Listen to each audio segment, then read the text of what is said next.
Kutarik semua hartaku YG kutitipkan ke suami setelah ia kepergok selingkuh.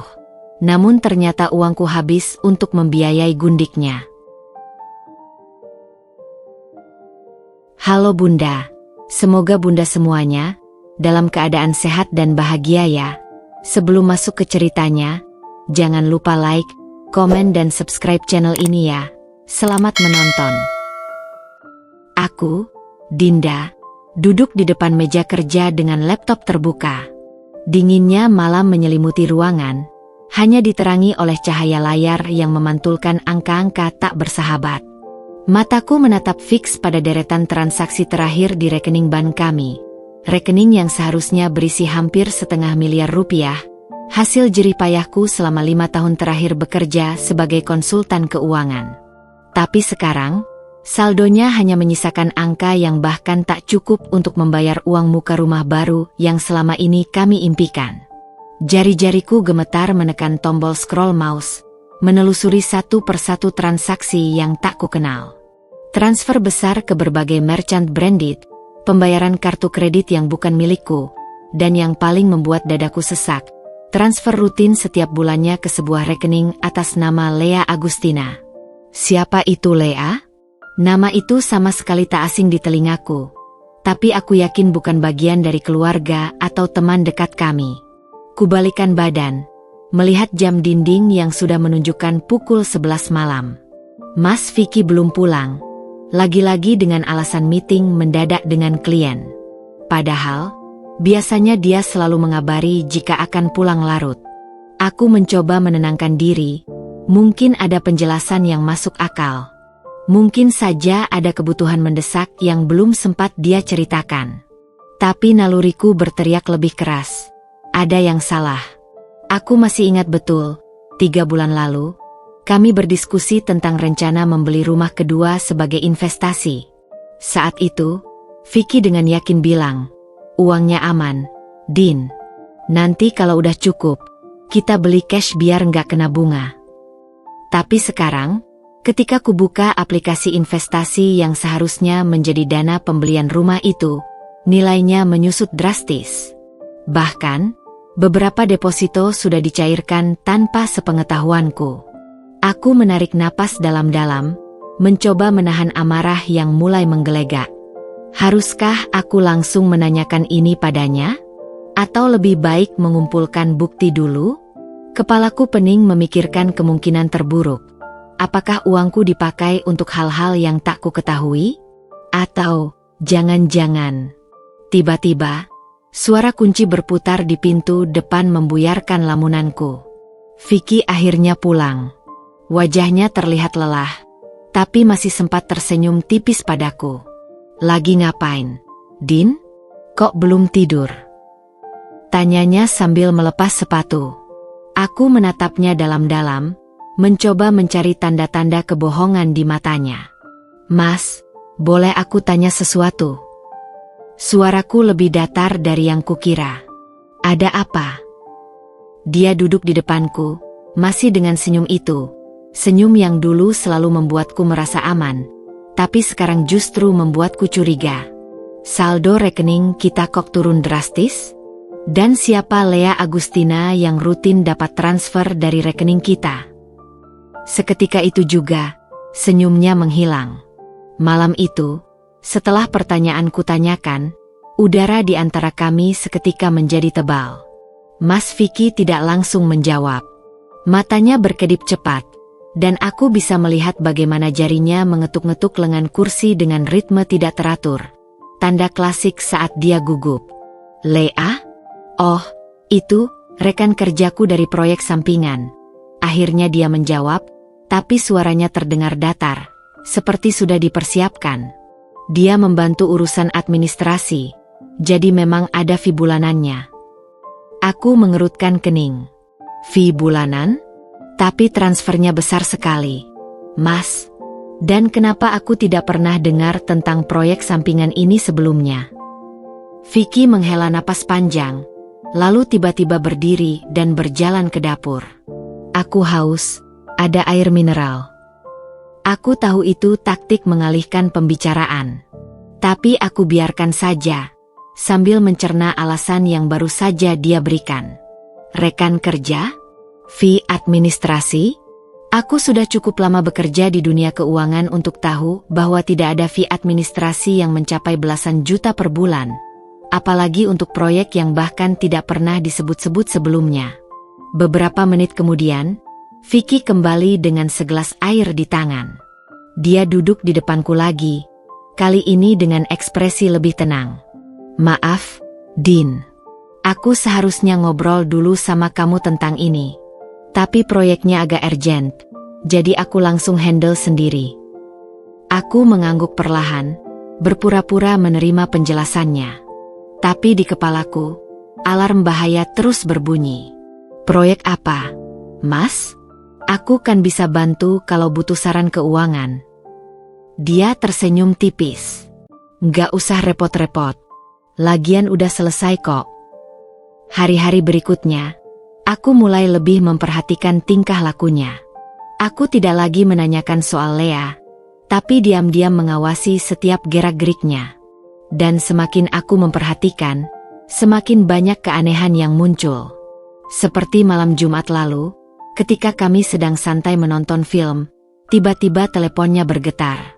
Dia langsung mengambilnya dengan cepat, dan begitu melihat layar, wajahnya berubah. Aku harus ambil ini. Klien penting, bisiknya sebelum buru-buru masuk ke kamar tidur dan menutup pintu.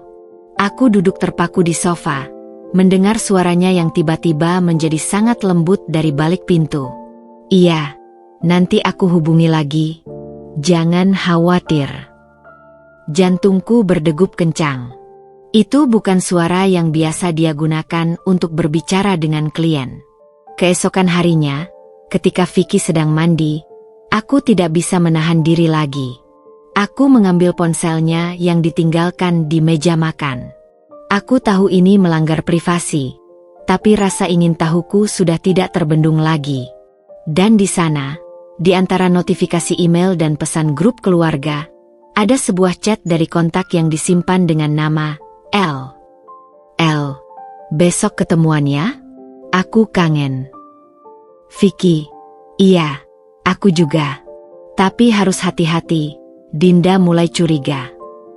Aku merasa seperti ditampar. Tanganku gemetar memegang ponsel itu, dan tiba-tiba semua puzzle mulai tersusun. Proyek sampingan, fee administrasi, telepon-telepon misterius.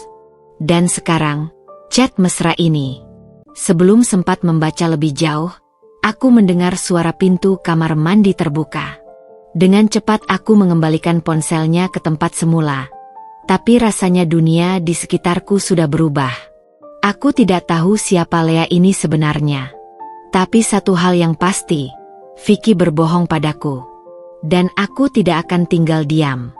Pagi itu, sinar matahari menyelinap melalui celah gorden kamar, menyapu lembut wajahku yang masih terasa berat akibat kurang tidur. Aku membuka mata perlahan, menyadari tubuh Vicky yang sudah tidak lagi berada di sampingku. Sejak malam ketika aku melihat pesan dari L di ponselnya, tidurku tak lagi nyenyak. Setiap kali menutup mata, yang terbayang hanya kata-kata mesra itu dan pertanyaan-pertanyaan yang menggantung tanpa jawaban. Aku menarik napas dalam-dalam sebelum akhirnya memutuskan untuk bangkit. Kaki ini terasa berat melangkah menuju meja kerja di sudut kamar, di mana laptopku masih tertutup rapat sejak semalam. Dengan jari-jari yang dingin, kubuka perlahan dan segera masuk ke aplikasi internet banking.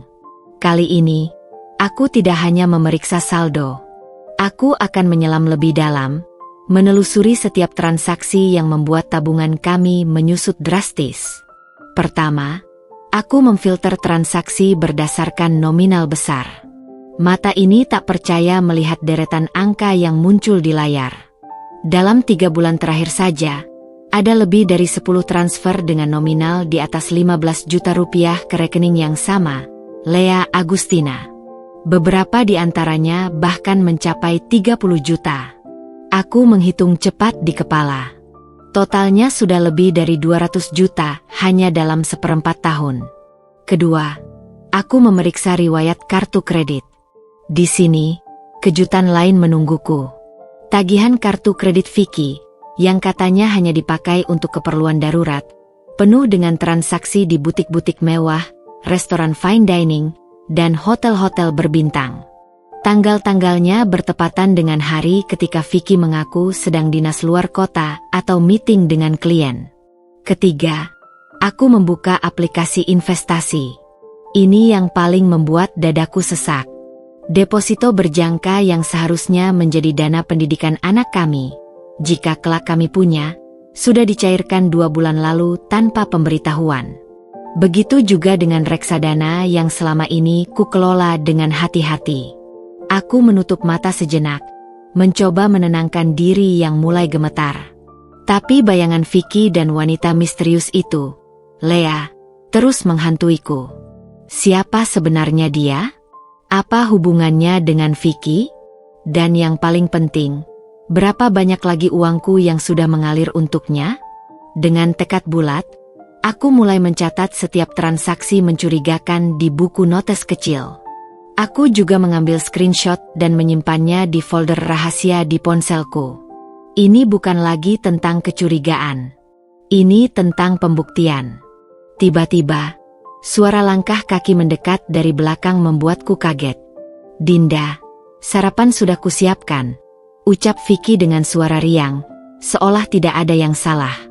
Aku menutup laptop dengan cepat, memaksakan senyum tipis. Terima kasih, Mas. Aku mandi dulu. Begitu pintu kamar mandi tertutup, air mataku akhirnya tumpah. Di balik siraman air hangat yang menyamarkan isak tangisku, satu tekad menguat dalam hati. Aku akan menemukan kebenaran, apapun yang terjadi. Dan kebenaran itu, aku rasa, akan lebih menyakitkan dari yang kubayangkan. Matahari sudah tinggi ketika aku akhirnya keluar dari kamar mandi. Kulit masih terasa hangat oleh air yang sengaja kubuat sangat panas, seolah bisa membakar semua kebohongan yang mulai menggerogoti rumah tanggaku. Handuk digenggam erat di tangan. Sama eratnya dengan tekadku untuk tidak lagi menjadi istri yang hanya diam dan menerima. Vicky sedang asyik memotong buah di meja makan, senyumnya lebar seperti biasa. Senyum yang dulu selalu berhasil membuatku luluh, tapi sekarang hanya meninggalkan rasa getir di mulut. Kamu lama banget mandinya, ujarnya sambil menyodorkan piring berisi semangka potong. Aku menghela napas dalam-dalam sebelum duduk di hadapannya. Piring itu kubiarkan tak tersentuh. Mas, kita perlu bicara serius. Suasana seketika berubah. Vicky berhenti mengunyah, matanya berkedip cepat. Ada apa, Din? Kamu kelihatan tegang banget. Tanganku meraih ponselku di atas meja, membuka folder berisi screenshot transaksi yang kukumpulkan tadi pagi. Aku sudah cek semua transaksi kita selama 6 bulan terakhir. Ucapku, suara lebih stabil dari yang kuduga. Ada sesuatu yang tidak masuk akal. Vicky mengerutkan kening, tapi aku bisa melihat bagaimana jarinya mulai mengetuk-ngetuk meja dengan ritme gugup. Apa maksudmu? Transfer rutin ke Lea Agustina. Total sudah hampir 300 juta dalam setahun terakhir. Aku menggeser ponsel ke arahnya, memperlihatkan bukti yang tak terbantahkan.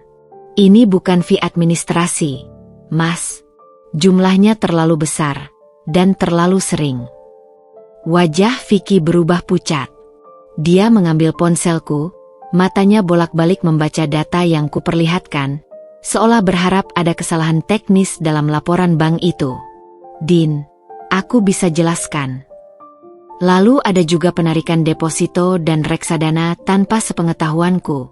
Sambungku, memotongnya. Suaraku mulai meninggi meski berusaha ku kendalikan. Tagihan kartu kredit di butik-butik mewah, restoran mewah, padahal kamu bilang sedang meeting dengan klien. Vicky tiba-tiba berdiri. Kursinya terjungkal ke belakang dengan suara keras. Jadi kamu memata-mataiku sekarang? Memeriksa semua transaksiku seperti aku penjahat. Aku terkejut dengan reaksinya yang defensif. Tapi justru inilah yang kutunggu. Saat topengnya mulai retak. Aku bukan memata-matai, Mas. Aku istri yang berusaha memahami kemana larinya uang hasil kerja keras kami berdua. Ruangan terasa semakin panas. Vicky mondar-mandir di depan meja makan, tangan di pinggang, napasnya tersengal-sengal. Kamu tidak mengerti tekanan kerjaku. Kadang aku butuh relaksasi, butuh hiburan setelah seharian berurusan dengan klien yang menyebalkan. Relaksasi. Aku terkekeh pahit. Dengan mentransfer puluhan juta ke perempuan lain? Dengan mengajaknya makan di restoran mahal sementara kamu bilang sedang dinas. Dia berhenti berjalan, menatapku dengan mata melotot. Tiba-tiba, seperti tersadar, ekspresinya berubah drastis menjadi penyesalan. Dinda, aku hanya tidak ingin membebanimu dengan masalah kecil ini. Masalah kecil. Aku berdiri, tubuhku gemetar. Kamu menyia-nyiakan uang kita, berbohong padaku, dan sekarang bilang ini masalah kecil. Vicky mendekat, mencoba memegang tanganku. Tapi aku menyikutnya pergi. Aku minta maaf, Din. Aku akan berhenti transfer ke Lea. Aku akan jujur mulai sekarang. Air mata akhirnya meluncur deras di pipiku. Siapa sebenarnya Lea ini, Mas? Apa hubunganmu dengannya? Dia diam sejenak, lalu menarik napas panjang. Dia, teman lama. Kadang membantuku menjalin relasi bisnis. Aku menggeleng, tidak percaya. Jangan bohongi aku lagi. Aku butuh kebenaran. Sekarang. Vicky menunduk, bahunya turun. Ketika dia akhirnya mengangkat wajah, ada sesuatu di matanya yang membuat dadaku sesak. Bukan penyesalan, tapi semacam penerimaan bahwa sandiwara ini sudah usai. Baiklah, ucapnya pelan. Tapi jangan marah dulu. Aku akan ceritakan semuanya. Detik itu, sebelum satu kata pun terucap dari mulutnya, aku sudah tahu, hidupku tidak akan pernah sama lagi. Udara di ruang makan terasa seperti membeku setelah Vicky mengucapkan kata-kata itu. Aku berdiri tegak, kedua tangan mengepal di sisi tubuh, menunggu dengan detak jantung yang berdegup kencang hingga hampir menyakitkan. Vicky menarik napas panjang sebelum akhirnya duduk. Kembali di kursinya, wajahnya tiba-tiba tampak 10 tahun lebih tua dari usia sebenarnya. Dinda, aku tidak tahu harus mulai dari mana. Ujarnya, suaranya serak. Tangannya meraih gelas air di atas meja dan meminumnya dalam sekali teguk, seolah berusaha menenangkan diri. Aku tetap diam, memberinya waktu. Tapi setiap detik yang berlalu terasa seperti siksaan. Bayangan terburuk sudah berkelebat di kepalaku. Apakah mereka sudah bertemu lama? Apakah ini lebih dari sekedar perselingkuhan biasa? Apakah uangku juga dipakai untuk... Aku kenal Lea 2 tahun lalu. Vicky akhirnya memecah kesunyian. Mataku menatap lantai. Dia teman satu kampus dulu. Ketemu lagi waktu reuni alumni. 2 tahun? Jadi selama 2 tahun ini dia. Aku menahan gejolak di dada yang tiba-tiba terasa sesak. Mulanya cuma obrolan biasa. Lalu dia tawarin jadi konsultan di proyek sampinganku. Lanjut Vicky, jarinya memutar-mutar gelas kosong di atas meja. Tapi lama-kelamaan. Lama-kelamaan apa? Desakku. Suaraku lebih keras dari yang kurencanakan. Vicky mengangkat wajah, matanya berkaca-kaca. Aku tidak bermaksud. Ini semua salahku. Aku lemah, Din. Seketika itu juga, seluruh ruangan seolah berputar. Aku harus berpegangan pada tepi meja untuk menahan tubuh yang tiba-tiba limbung. Tidak perlu penjelasan lebih lanjut, pengakuannya sudah jelas. Selama 2 tahun, suamiku berselingkuh. Dan yang lebih menghancurkan, selama itu pula, uang hasil keringatku dipakai untuk membiayai perselingkuhan itu. Jadi semua alasan dinas luar kota, meeting mendadak, itu semua. Ucapku terputus-putus, tenggorokan terasa seperti terikat kawat berduri. Vicky mengangguk pelan, air mata sekarang mengalir di pipinya. Aku minta maaf, Din. Aku benar-benar menyesal. Aku tertawa. Suara yang bahkan asing di telingaku sendiri. Tawa getir yang penuh kepahitan. Menyesal? Setelah 2 tahun berbohong? Setelah menghabiskan ratusan juta uang kita? Dia bangkit dan mencoba mendekat. Tapi aku segera mundur beberapa langkah. Jangan. Jangan sentuh aku. Teriakku. Suara pecah antara amarah dan kepedihan. Dinda, tolong beri aku kesempatan untuk memperbaiki ini, pinta Vicky. Tangannya terentang seperti orang buta yang berusaha meraih sesuatu. Memperbaiki. Aku menggeleng tak percaya. Bagaimana tepatnya kau mau memperbaiki ini, Vicky? Apakah uang kita bisa kembali? Apakah pengkhianatanmu bisa dihapus begitu saja? Vicky terdiam. Wajahnya mencerminkan pertarungan batin yang hebat. Aku akan putus hubungan dengan Lea. Aku akan mengembalikan uang itu pelan-pelan. Sudah cukup, potongku. Air mata sekarang mengalir deras. Aku butuh waktu untuk memikirkan semua ini. Untuk memutuskan apa yang terbaik buatku.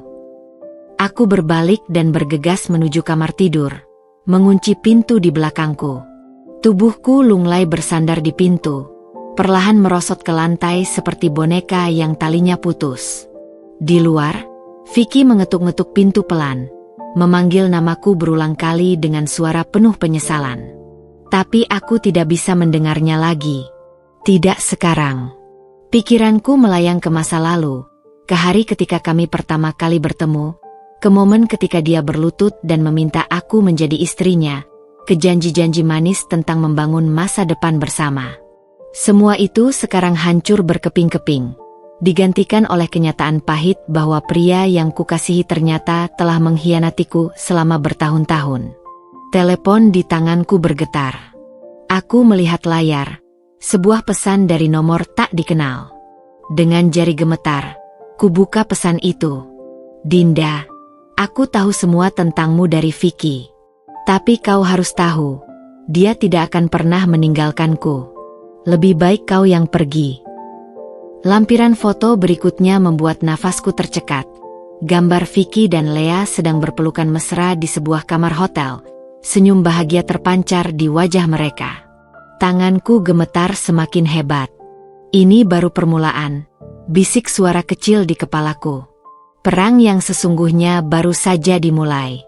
3 hari telah berlalu sejak pengakuan pahit Vicky. 3 hari di mana rumah kami yang dulu hangat kini berubah menjadi medan perang dingin yang penuh ketegangan. Aku memilih tidur di kamar guest room, pintu selalu terkunci rapat. Sementara Vicky berulang kali mengetuk dengan suara penuh penyesalan yang semakin hari semakin terdengar seperti rekaman rusak yang diputar berulang. Aku sudah putus dengan Lea, Din. Aku berjanji, katanya pagi itu melalui pintu kamar. Suaranya serak seperti orang yang tak tidur semalaman. Aku menggigit bibir bawahku sampai nyaris berdarah, menahan amarah yang bergolak. Telepon di tanganku menampilkan bukti yang sangat berbeda. Foto terbaru dari seorang teman yang tak sengaja melihat Vicky dan Lea makan siang bersama di sebuah kafe mewah kemarin siang. Usai janjinya untuk berubah, usai air matanya yang dramatis, dia malah kembali pada pelakor itu. Dengan gerakan penuh amarah, aku membuka pintu kamar tiba-tiba, membuat Vicky terkejut. Matanya yang berkantung tampak merah, mungkin dari kurang tidur atau mungkin lagi-lagi sandiwara murahan. Benarkah kau sudah putus? Tanyaku, suara dingin seperti es. Dia mengangguk cepat, terlalu cepat. Sumpah, Din. Aku sudah blokir nomornya, unfollow semua medsosnya. Aku benar-benar berubah. Aku menyilangkan tangan di dada, menatapnya tajam. Kalau begitu, tunjukkan padaku riwayat teleponmu. Seketika wajahnya berubah. Ada kilat kepanikan di matanya sebelum akhirnya menghela napas. Dinda, hubungan kita harusnya dibangun atas kepercayaan, bukan saling memeriksa seperti polisi dan tahanan. Kepercayaan. Aku tertawa getir. Kau berbicara tentang kepercayaan setelah menghancurkan segalanya dengan kebohonganmu. Vicky mencoba menyentuh lenganku, tapi aku menghindar. Aku mengerti kemarahanmu. Tapi tolong beri aku kesempatan untuk membuktikan bahwa aku serius ingin memperbaiki semuanya. Matahari pagi yang menyinari koridor rumah kami tiba-tiba terasa menyilaukan, membuat kepalaku pusing. Aku ingin berteriak, ingin melempar semua barang di dekatku, tapi yang kulakukan justru menarik napas panjang. Baik, ucapku akhirnya, suara lebih tenang dari yang kuduga. Aku akan memberimu 1 minggu. Tunjukkan padaku bahwa kau serius. Wajah Vicky berseri-seri seperti anak kecil yang dapat hadiah. Kau tidak akan menyesal, Din. Aku. Tapi, potongku tajam. Ada syaratnya. Aku ingin akses penuh ke semua rekening kita mulai hari ini. Dan kau akan menandatangani perjanjian pranikah bahwa jika ketahuan berselingkuh lagi, kau pergi dengan tangan kosong.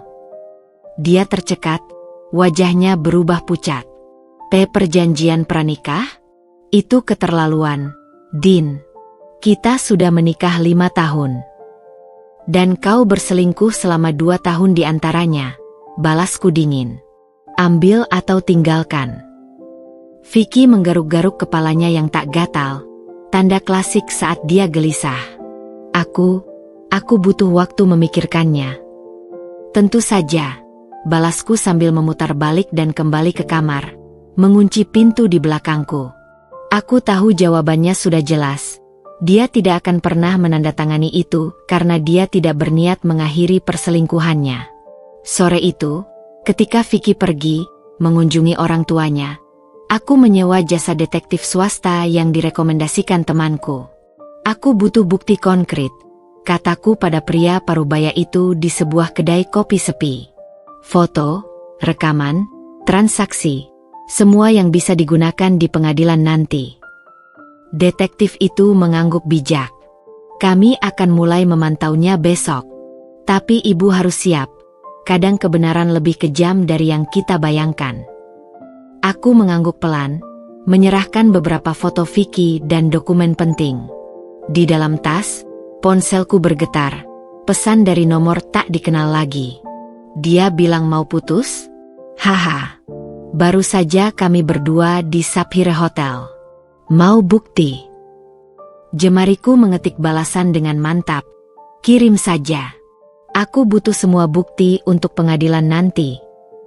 Malam itu, ketika sendirian di kamar, aku membuka laci rahasia tempatku menyimpan semua bukti, catatan transaksi mencurigakan, screenshot percakapan, dan sekarang foto-foto perselingkuhan Vicky.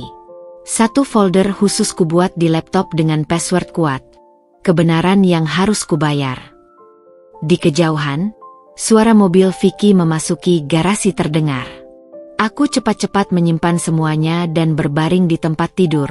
Pura-pura tidur. Pintu kamar terbuka perlahan, diikuti langkah kaki yang berhati-hati. Dinda, kamu tidur, bisik Vicky. Aku diam saja, mengatur napas agar teratur seperti orang tertidur. Dia berdiri di sana beberapa saat sebelum akhirnya pergi, menutup pintu dengan lembut. Begitu yakin dia sudah pergi, kubuka mataku dan menatap langit-langit kamar. Air mata panas mengalir di pelipisku, membasahi bantal. Minggu depan akan menjadi minggu terakhir kami sebagai suami istri. Aku sudah bisa merasakannya dalam tulang-tulangku. Dan untuk pertama kalinya sejak semua ini dimulai, aku merasa damai dengan keputusan itu. Hujan deras membasahi jalanan kota ketika aku berdiri di bawah payung besar kafe mewah di sudut pusat perbelanjaan. Jantung berdebar kencang hampir sampai ke tenggorokan. Melalui jendela kaca, aku bisa melihat sosoknya duduk santai di pojokan. Lea, wanita yang telah menghancurkan rumah tanggaku. Rambut hitam panjang terurai sempurna, gaun merah menyala yang pasti berharga jutaan rupiah, dan senyum percaya diri yang membuatku ingin menghampiri dan menamparnya sekuat tenaga. Tapi tidak. Aku menarik napas dalam-dalam, mengingatkan diri sendiri bahwa aku datang ke sini bukan untuk berkelahi, tapi untuk mengumpulkan informasi. Buki. Senjataku di pengadilan nanti. Begitu masuk, aroma kopi mahal dan parfum-parfum mewah memenuhi hidungku. Beberapa pasang mata melirik ke arahku. Mungkin karena penampilanku yang sengaja kubuat sederhana hari ini. Jauh dari kesan perempuan kaya yang biasa berkunjung ke tempat semacam ini. Lea mengangkat alisnya ketika aku berdiri di depan mejanya. Dinda, ya? Suaranya halus tapi penuh dengan nada merendahkan. Aku kira kau tidak akan datang. Aku ingin melihat langsung wajah perempuan yang tega menghancurkan rumah tangga orang. Jawabku sambil duduk tanpa menunggu izinnya. Dia tertawa kecil, memainkan sendok di cangkir kopinya yang mahal. Vicky selalu bilang kau dramatis. Nama suamiku di mulutnya seperti pisau yang memutar-mutar luka di hatiku. Tapi aku tidak bereaksi. Aku memesan teh chamomile kepada pelayan yang mendekat, berusaha tetap tenang. Kau tahu berapa banyak uangku yang dihabiskan Vicky untukmu? Tanyaku langsung ke inti permasalahan. Lea menyeringai, memamerkan gigi putih yang terlalu sempurna untuk alami. Ah, jadi ini tentang uang? Vicky benar, kau memang materialistis. Tanganku mengepal di bawah meja. Kuku-kuku menancap di telapak tangan. Materialistis? Kau yang hidup dari uang suami orang berani menyebutku materialistis. Dia mendekatkan diri, bau parfumnya yang mahal memenuhi rongga hidungku. Dengar, Dinda. Vicky dan aku, ini lebih dari sekedar uang. Kami memiliki koneksi yang tidak akan pernah kau pahami. Teh yang kubawa hampir tumpah ketika tanganku gemetar. Koneksi? Kau maksud koneksi antara Gundik dan lelaki hidung belang yang memanfaatkan uang istrinya? Wajah Lea berubah merah. Kau pikir kau siapa? Tanpa Vicky, kau cuma perempuan biasa yang membangun segalanya dari nol. Potongku. Yang membiayai gaya hidup mewah Vicky selama ini. Yang mentransfer ratusan juta ke rekeningmu tanpa sadar. Aku mengeluarkan printout transaksi bank dari tas dan menyebarkannya di meja. Lea hanya meliriknya sebentar sebelum kembali tersenyum sinis. Bukti apa ini? Vicky memberiku uang itu dengan sukarela. Hadiah untuk kekasihnya. Kekasih. Kata itu seperti tamparan keras. Tapi justru di saat itulah aku menyadari sesuatu. Lea tidak tahu bahwa aku sudah menyewa detektif. Tidak tahu bahwa ada foto-foto mereka berdua di berbagai tempat. Tidak tahu bahwa percakapan ini sedang direkam di smartwatchku. Kau benar-benar percaya Vicky mencintaimu? Tanyaku tiba-tiba, mengubah taktik. Lea terkejut dengan pertanyaanku. Tentu saja. Dia bilang akan meninggalkanmu begitu. Pernahkah kau bertanya padanya mengapa deposito dan tabungan kami menyusut drastis? Potongku lagi. Pernahkah kau mempertanyakan dari mana asal uang yang dia belanjakan untukmu? Ada keraguan sesaat di matanya sebelum akhirnya dia mengangkat bahu. Dia pebisnis sukses. Aku tidak perlu ikut campur. Aku tertawa. Suara yang bahkan membuat beberapa pengunjung lain menoleh. Oh Lea, kau bahkan tidak tahu bahwa selama 2 tahun ini, uang yang kau pakai untuk hidup mewah adalah uangku. Hasil kerjaku. Tabungan yang seharusnya untuk masa depan keluarga kami. Wajah Lea berubah pucat. Itu tidak benar. Periksa saja sendiri, ucapku sambil menyodorkan berkas lain. Foto Vicky mengakses rekening bersama kami di ATM, screenshot aplikasi investasi atas namaku yang dia bobol, bahkan catatan pengeluaran untuk hotel-hotel mewah mereka. Aku berdiri, meninggalkan teh yang belum sempat kuminum. Nikmatilah sisa waktumu bersamanya. Karena mulai besok, aku akan menarik setiap rupiah yang menjadi hakku. Dan kau akan tahu persis seperti apa pria yang kau pikir mencintaimu ketika tidak ada lagi uang yang bisa dia curi dariku. Lea berdiri tiba-tiba, cangkir kopinya terjatuh dan pecah. Kau tidak bisa melakukan ini. Vicky tidak bisa melakukan apa-apa, potongku dingin. Aku sudah berkonsultasi dengan pengacara terbaik. Semua bukti sudah terkumpul. Tinggal menunggu waktu saja. Ketika aku berbalik untuk pergi, tangannya tiba-tiba mencengkeram lenganku dengan kuat. Dengar baik-baik, Dinda. Jika kau berpikir bisa memenangkan ini, kau salah besar. Aku dan Vicky.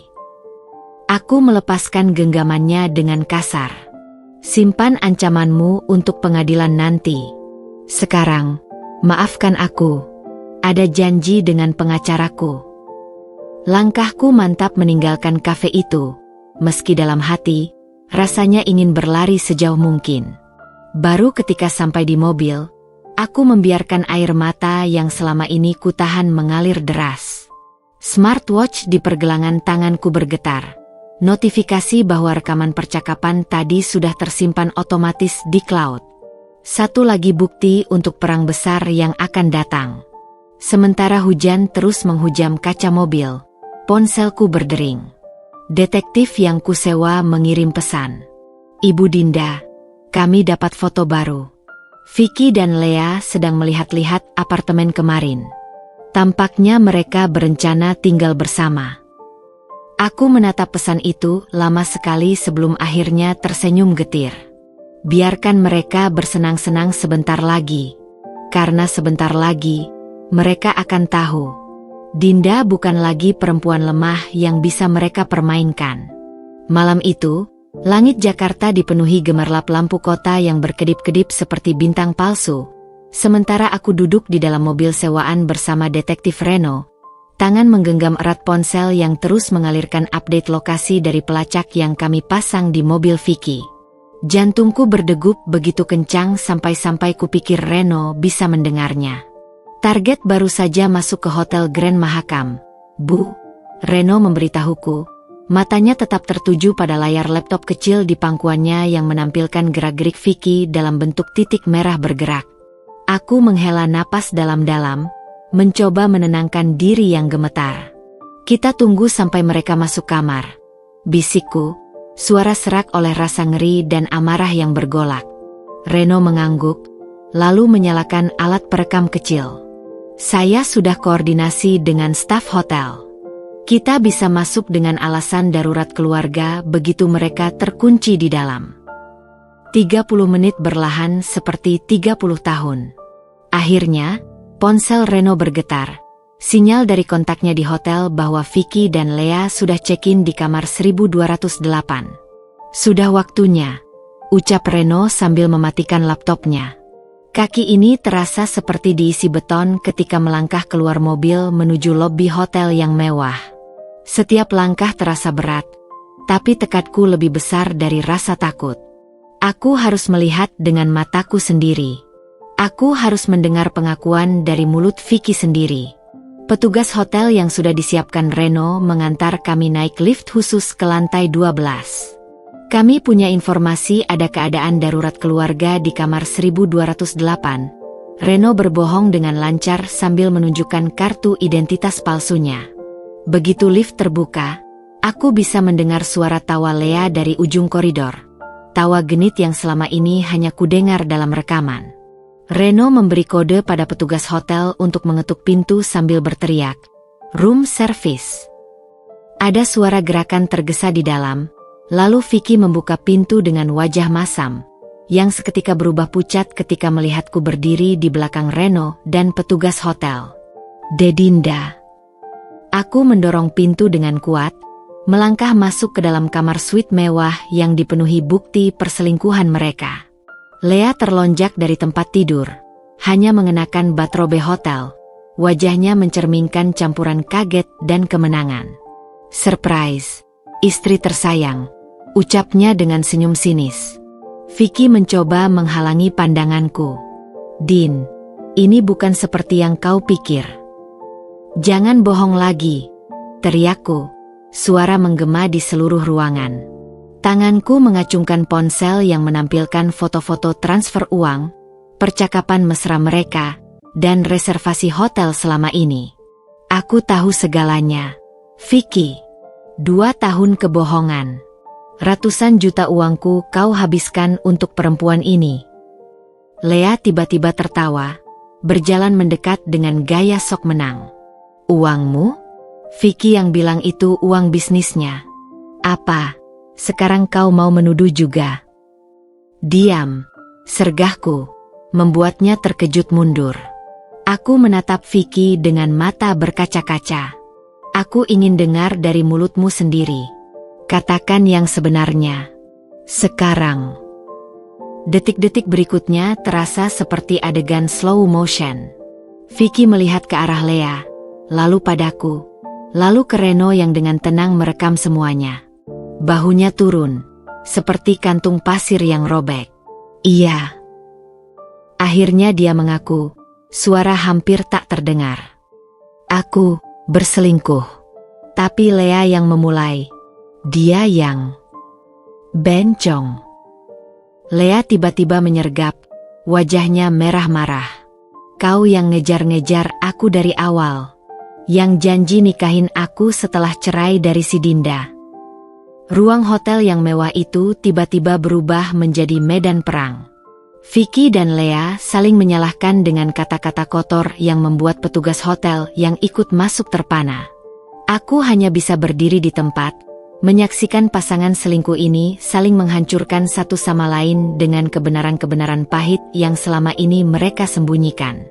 Reno mendekat, berbisik, kita sudah dapat yang kita butuhkan, Bu. Rekaman ini lebih dari cukup untuk pengadilan. Tapi aku tidak bisa bergerak. Mataku tertuju pada sebuah tas kecil di atas meja. Tas Hermes Birkin yang selama sebulan terakhir kuinginkan tapi selalu ditolak Vicky dengan alasan, uang kita sedang pas-pasan. Sekarang aku tahu kemana uang itu pergi. Dengan gerakan cepat, kuambil tas itu dan membalikannya, mengeluarkan seluruh isinya ke lantai. Makeup mahal, kartu kredit atas nama Vicky, dan sebuah buku catatan kecil. Lea berteriak dan mencoba merebut, tapi Reno menghalanginya. Kubuka buku itu, dan dunia seolah runtuh. Catatan detail setiap transfer dari Vicky. Daftar hadiah yang dia terima. Bahkan, rencana Vicky untuk menguras habis semua asetku sebelum ia mengajukan cerai. Kau berdua. Suaraku getir. Buku catatan itu jatuh dari tanganku. Vicky tiba-tiba berlutut. Dinda, aku mohon. Tidak. Potongku, air mata kini mengalir deras. Tidak ada lagi maaf. Tidak ada lagi kesempatan.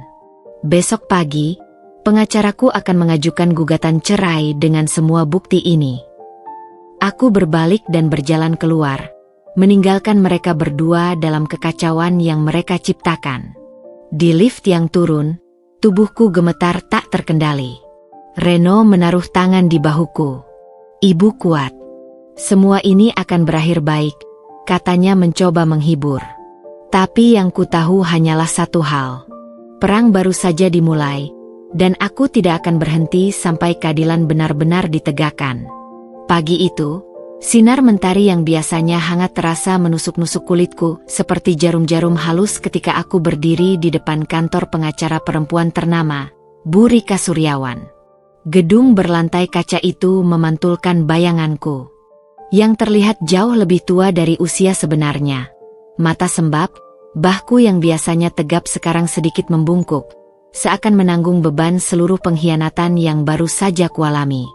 Kami memiliki semua yang diperlukan untuk kasus ini, ujar Bu Rika dengan suara tegas sambil menyusun berkas-berkas di atas meja kayu mahoninya yang mengilap.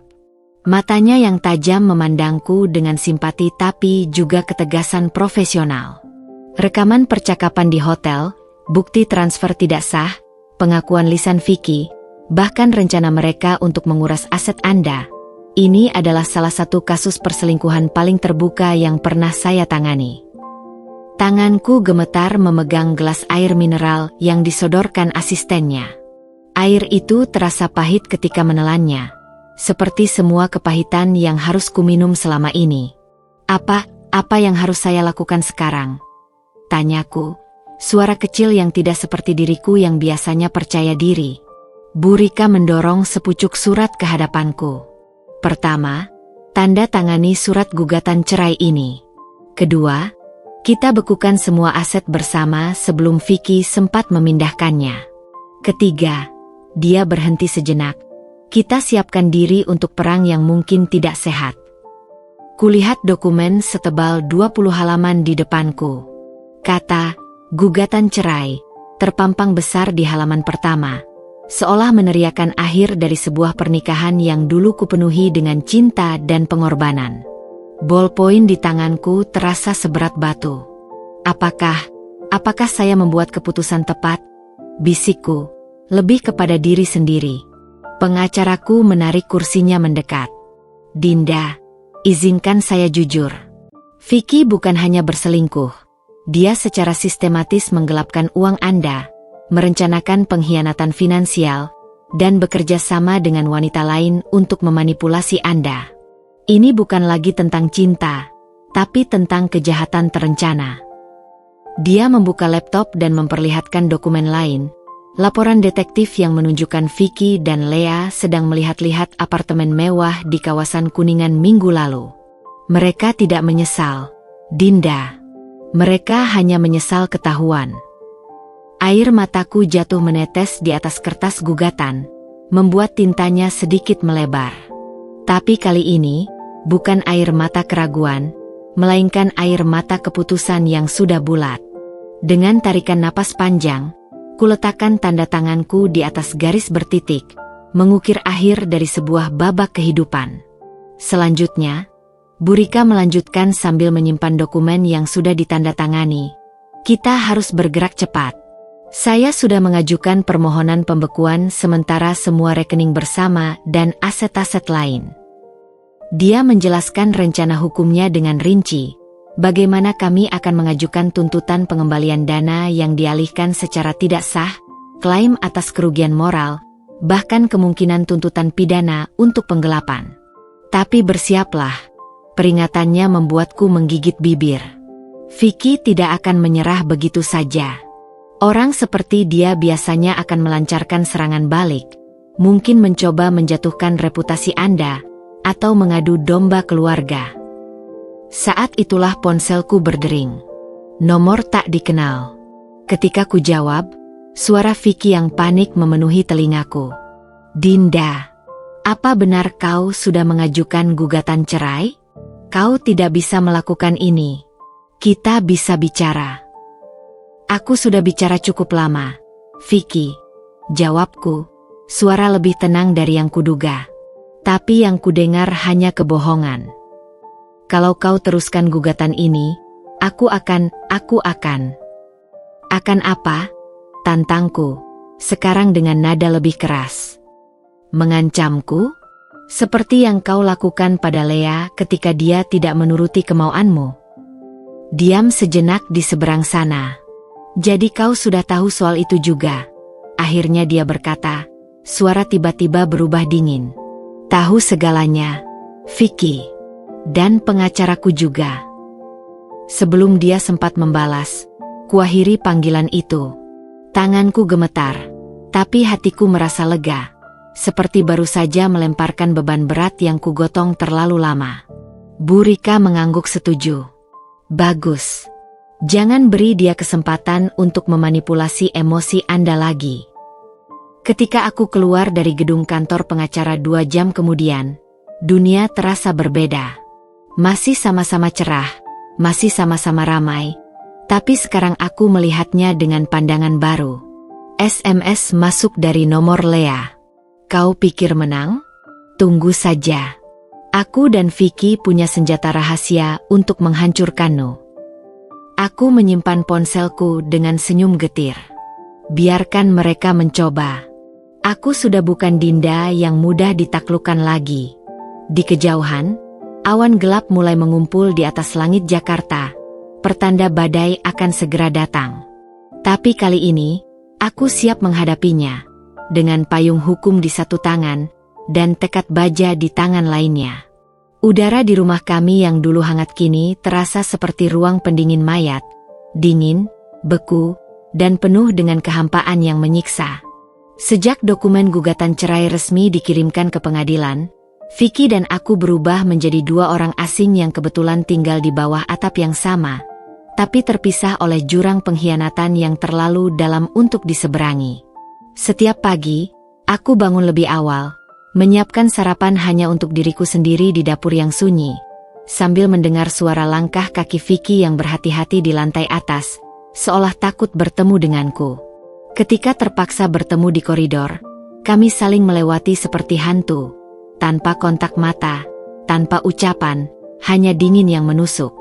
Tapi di balik kesunyian ini, perang diam-diam sedang berkecamuk. Suatu sore, ketika aku sedang memeriksa dokumen hukum bersama Bu Rika via Zoom di ruang kerja kecilku, ponselku tiba-tiba dibanjiri pesan dari keluarga dan teman-teman dekat. "Dinda, benar kamu minta cerai karena masalah keuangan? Vicky bilang kamu tidak terima dia lebih sukses sekarang. Kok bisa tega meninggalkan suami yang sudah membangun usaha dari nol? Vicky cerita kamu sering menghilang malam-malam. Din, ada masalah apa sebenarnya?"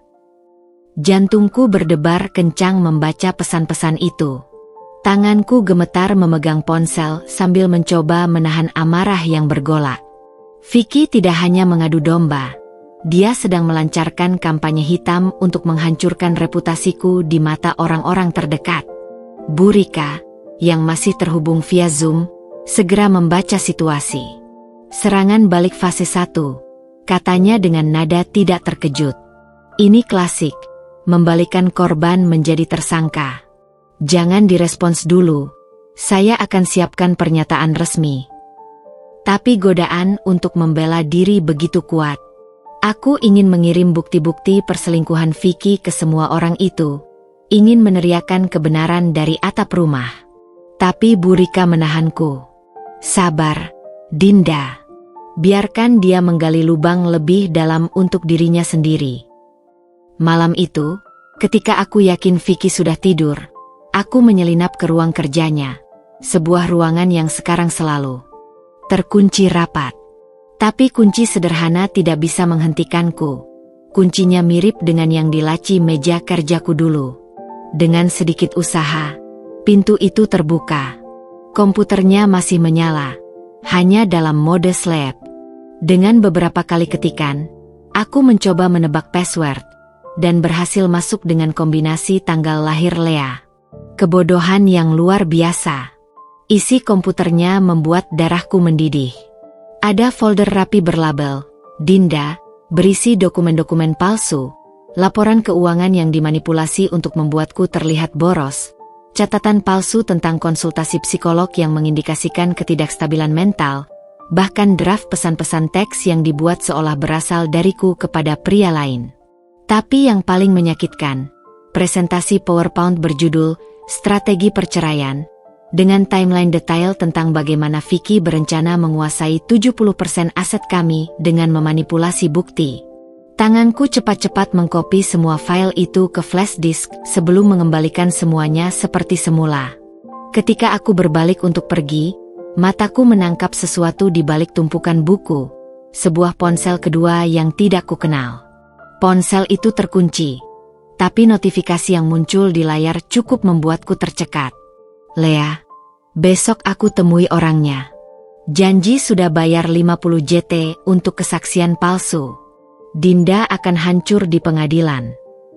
Aku berdiri di sana, di ruangan yang gelap, dengan ponsel asing di tanganku, menyadari betapa jauh Vicky bersedia melangkah untuk menghancurkanku. Ini bukan lagi sekadar perselingkuhan. Ini permainan kotor dengan nyawa dan masa depanku sebagai taruhannya. Keesokan harinya, ketika sarapan, Vicky tiba-tiba berbicara pertama kali dalam seminggu. "Dengar, Dinda, mungkin kita bisa berdamai. Aku akan tarik gugatan balik jika kau mau bernegosiasi." Aku menatapnya, wajah yang dulu kucintai, yang sekarang hanya membuatku merinding. "Gugatan balik?" Dia tersenyum tipis, senyum yang dulu selalu membuatku meleleh. Sekarang hanya mengingatkanku pada ular sebelum menerkam. "Ya, tentang penyalahgunaan aset keluarga dan kekerasan psikologis yang kau lakukan padaku." Aku hampir tersedak air mineral yang sedang kuminum. Kau yang buat aku jadi bahan gunjingan seluruh keluarga dan teman-teman. Dan sekarang kau menuduh aku melakukan kekerasan. Vicky mengangkat bahu. Ini hanya strategi hukum, sayang. Tapi semua bisa dihentikan jika kau mau diskusi baik-baik. Sekarang aku mengerti permainannya. Dia mencoba memaksaku menyerah dengan ancaman. Tidak ada negosiasi, Vicky, kataku sambil berdiri. Kau dan Lea sudah merencanakan ini selama berbulan-bulan. Tapi kau tahu kesalahan terbesarmu. Dia mengerutkan kening. Kau meremehkanku. Kau pikir aku tetap akan menjadi Dinda yang penurut dan mudah dikendalikan. Aku meninggalkannya di meja makan, langsung menuju kamar dan menelepon Bu Rika. Kita perlu rapat darurat. Vicky punya saksi palsu dan dia baru saja mengancam akan menuduh saya melakukan kekerasan. Sementara menunggu Bu Rika datang, aku memandangi flash disk berisi bukti-bukti baru. Vicky mungkin sudah memulai perang ini, tapi dialah yang akan kalah. Karena sekarang, aku punya senjata rahasia sendiri. Kebenciannya padaku telah membuatnya ceroboh, dan kecintaanku pada keadilan membuatku tak kenal takut. Malam itu, hujan turun dengan derasnya, menciptakan irama monoton di atap rumah yang seolah menjadi soundtrack kesedihanku. Aku duduk bersila di lantai kamar tamu, yang kini menjadi kamarku, dikelilingi tumpukan dokumen hukum, foto-foto bukti pengkhianatan Vicky, dan laptop yang terus menayangkan rekaman pertemuanku dengan Lea. Mataku perih karena kurang tidur. Tapi pikiran ini terlalu gelisah untuk beristirahat. Tiba-tiba, bel rumah berbunyi nyaring, memecah kesunyian. Melalui kamera pengintai, kulihat sosok yang tak kukenal akan datang.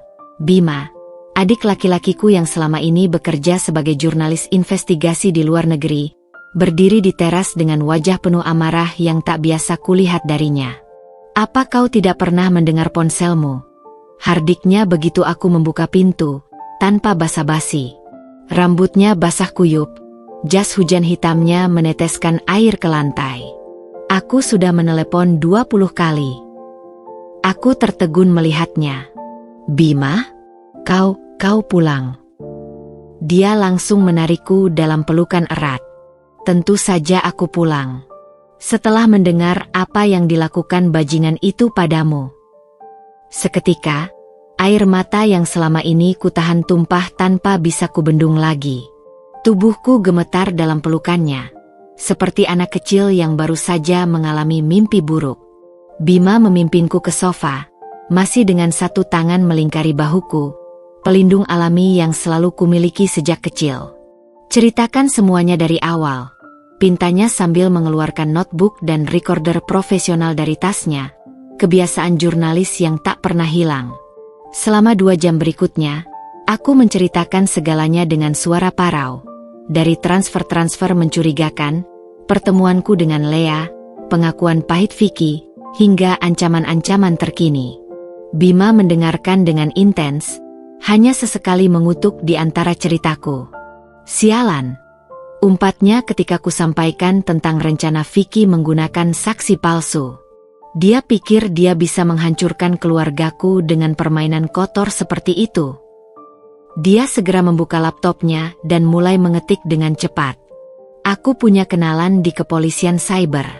Kita bisa melacak komunikasi Vicky dan Lea, menemukan bukti pemalsuan dokumen dan konspirasi mereka.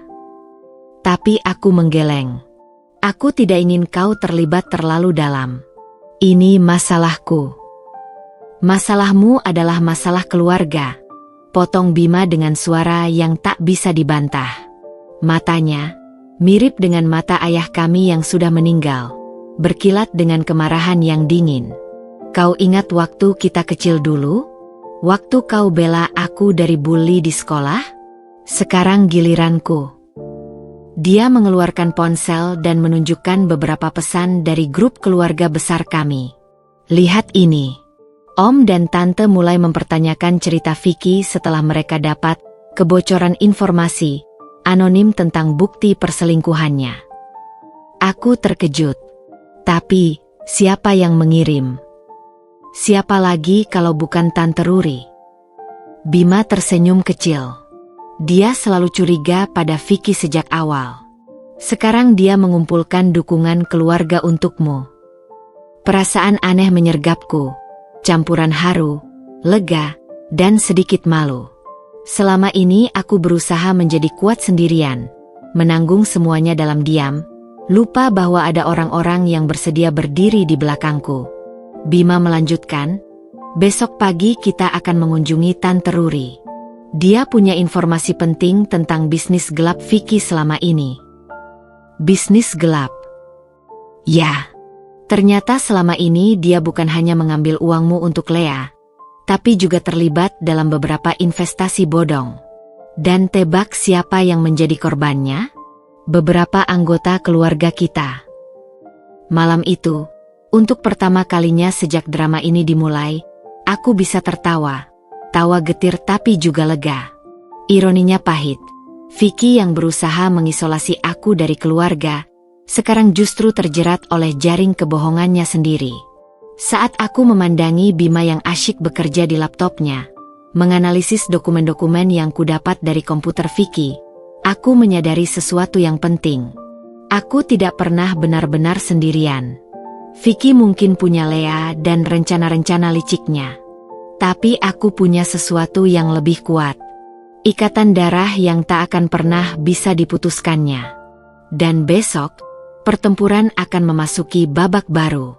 Dengan Bima di sampingku, dan seluruh keluarga besar di belakangku, akhirnya aku bisa melihat cahaya di ujung terowongan yang gelap ini.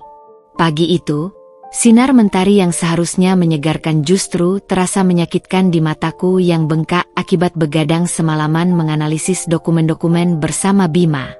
Kami duduk di meja makan Tante Ruri yang luas, dikelilingi berkas-berkas dan 3 cangkir kopi yang sudah dingin.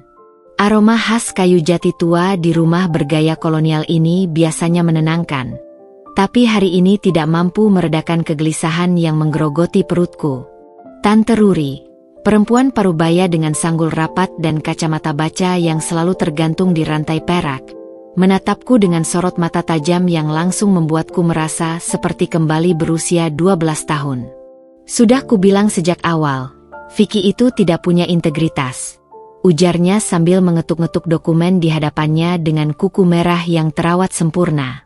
Tapi kau tidak pernah mau mendengar, kan? Terlalu tergila-gila dengan pesona omong kosongnya. Bima mengerutkan kening. Tante, Dinda sudah cukup menderita. Kita di sini untuk mencari solusi, bukan menyalahkan. Tante Ruri menghela napas panjang, lalu tiba-tiba merogoh tas Hermesnya dan mengeluarkan sebuah amplop coklat tebal. Ini hasil investigasi kecil-kecilan kami selama sebulan terakhir. Dengan tangan gemetar, kuambil amplop itu dan mengeluarkan isinya. Foto-foto Vicky sedang bertemu dengan beberapa pria yang tidak kukenal, dokumen transfer ke beberapa rekening offshore, dan yang paling mengejutkan, laporan keuangan sebuah perusahaan investasi bernama Vicar Capital, yang ternyata sudah bangkrut sejak 6 bulan lalu. Apa artinya semua ini? Tanyaku, kepala terasa berdenyut-denyut. Artinya, Tante Ruri menyeringai, suamimu bukan hanya berselingkuh, tapi juga menipu puluhan orang, termasuk sepupumu Aldi, dengan skema investasi bodong. Uangmu mungkin sudah dipakai untuk menutupi kerugiannya. Bima langsung mengambil beberapa dokumen dan memeriksanya dengan cermat. Ini serius, Din. Ada indikasi pencucian uang di sini. Jika kita bisa membuktikan ini, Vicky tidak hanya kehilangan hak atas aset pernikahan, tapi bisa masuk penjara. Perutku mual. Aku menatap foto-foto itu lagi. Vicky dengan setelan jas mahal, tersenyum bangga di sebelah pelang perusahaan yang ternyata hanya kedok. Selama ini aku mengira uangku dipakai untuk membahagiakan perempuan lain, tapi mungkin nasibku lebih buruk dari itu. Aku hanya dikorbankan untuk menutupi kebangkrutannya. Tiba-tiba, ponselku bergetar. Sebuah pesan dari nomor tak dikenal. Senang bertemu keluarga besarmu hari ini. Jangan lupa, aku punya sesuatu yang akan membuat mereka malu melihat wajahmu. Tunggu saja. Aku membeku.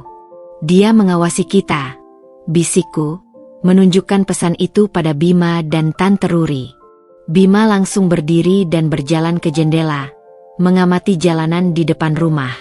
Mungkin hanya tebasan buta, tapi untuk amannya, kita harus pindah ke ruang belakang. Saat kami memindahkan semua dokumen ke ruang keluarga di belakang, ponsel Tante Ruri berdering. Dari raut wajahnya yang tiba-tiba pucat, aku tahu ada sesuatu yang sangat salah. Kau ada di TV sekarang, ujarnya pelan, menatapku dengan ekspresi campuran kaget dan marah. Dengan jantung berdebar kencang, kami semua bergegas ke ruang TV. Di layar kaca besar, sebuah acara gosip sedang menayangkan foto-foto diriku. Foto-foto intim yang seharusnya hanya menjadi kenangan pribadi antara aku dan Vicky. Istri tidak setia. Inilah bukti perselingkuhan Dinda, istri pengusaha sukses Vicky Ramadan. Suara penyiar itu seperti pukulan telak di solar plexusku. Aku terhuyung mundur, kaki gemetar. Foto-foto itu diedit dengan kasar. Wajahku ditempelkan ke tubuh orang lain dalam pose-pose mesum. Bima mengutuk keras dan langsung menelepon seseorang. Aku butuh kalian turunkan tayangan ini sekarang. Itu pemalsuan dan pelecehan. Tante Ruri meraih tanganku yang dingin. Dinda, kuatkan hatimu. Ini jelas pekerjaan Lea. Dia mencoba memukulmu di titik terlemah, harga diri dan nama baik keluarga. Aku menatap foto-foto palsu itu, dan tiba-tiba sesuatu menarik perhatianku. Tunggu, ujaku sambil mendekati TV.